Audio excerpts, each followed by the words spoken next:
पूनम महारानी लक्ष्मीबाई कॉलेज में BA first year में पढ़ती थी। कॉलेज सिर्फ लड़कियों के लिए था, सो पूरा कॉलेज लड़कियों से भरा होता था।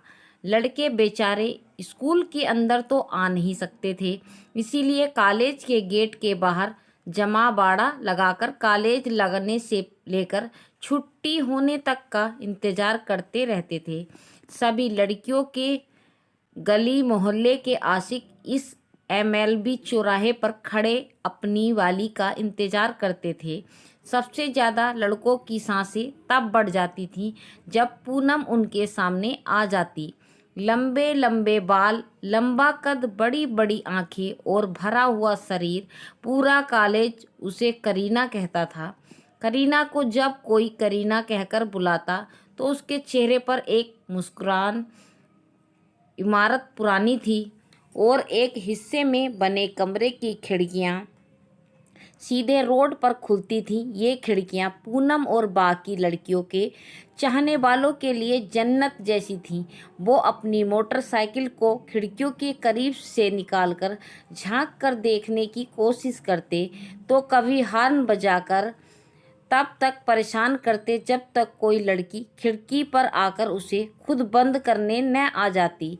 प्रिंसिपल के कहने पर सिविल ड्रेस में कुछ पुलिस वालों की ड्यूटी लगा दी गई और पुलिस मजनू गैंग को पकड़कर गंजा करने लगी। देखते देखते पूनम को अपने मोहल्ले और आसपास के अधिकतर लड़के गंजे नजर आने लगे। कुछ लड़के उसे देखकर शर्माने की जगह उसे देखकर अपने सिर पर हाथ फेरते, जैसे पूनम के लिए ये उनकी मोहब्बत का सबूत हो।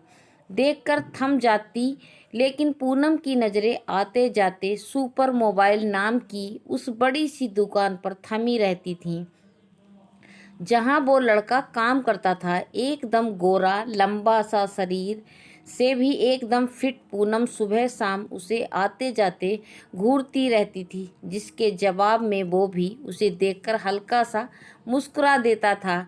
कई दिनों से यह सिलसिला चल रहा था। पूनम एक दो बार हिम्मत करके रिचार्ज कराने भी गई, लेकिन रिचार्ज इतने जल्दी हो जाता कि वो उसे ठीक से देख भी नहीं पाती थी, और वैसे भी रिचार्ज करने का काम उस लड़के के पास था नहीं। वो तो बस एक कोने में बैठा मोबाइल सुधारता रहता था। पूनम की सहेली कविता भी अब उन दोनों की ताका झांकी से परेशान हो चुकी थी। वो चाहती थी कि इस कहानी का नतीजा जल्द निकले और उसे छुटकारा मिले। पूनम का घर काफ़ी बड़ा था। नौकर थे, पूनम के चाचा दादा सभी मिलकर एक ही घर में रहते थे। सैकड़ों एकड़ जमीन, खेत खलियान, सरकारी राशन की दुकानें, अच्छा खासा रईस परिवार था। घर में अकेली लड़की होने की वजह से पूनम सबकी चहेती भी थी। एक दिन पूनम ने अपनी माँ से कहा कि वो और कविता फिल्म देखने जाना चाहते हैं, जिसके लिए ड्राइवर को गाड़ी लेकर उसके साथ भेज दें।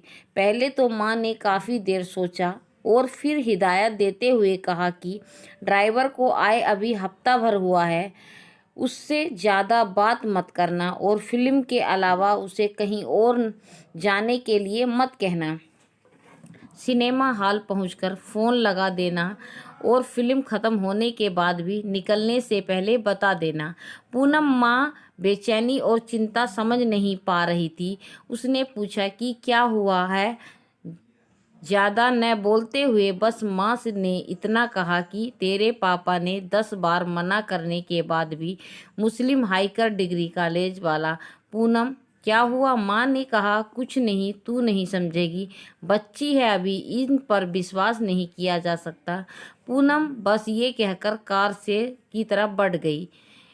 कुछ बोलते तो टांगों के बीच में लात नहीं खाएगी, और झट से कार में बैठी और फिल्म देखने चली गई। उसकी माँ उसकी बात पर खड़ी खड़ी मुस्कुराती रही। पूनम अगले दिन जब कॉलेज के गेट पर पहुंची तो उसे ऐसा लगा जैसे लड़के उसे देखकर चमेली कह रहे हैं। वो सब कॉलेज के अंदर पहुंची तो उसकी क्लास की लड़कियां भी उसे चमेली कह रही थीं। वो समझ गई कि सालों से जो लोग उसे करीना कह रहे थे, अब करीना की फिल्म चमेली आने के बाद उसे चमेली कह रहे हैं।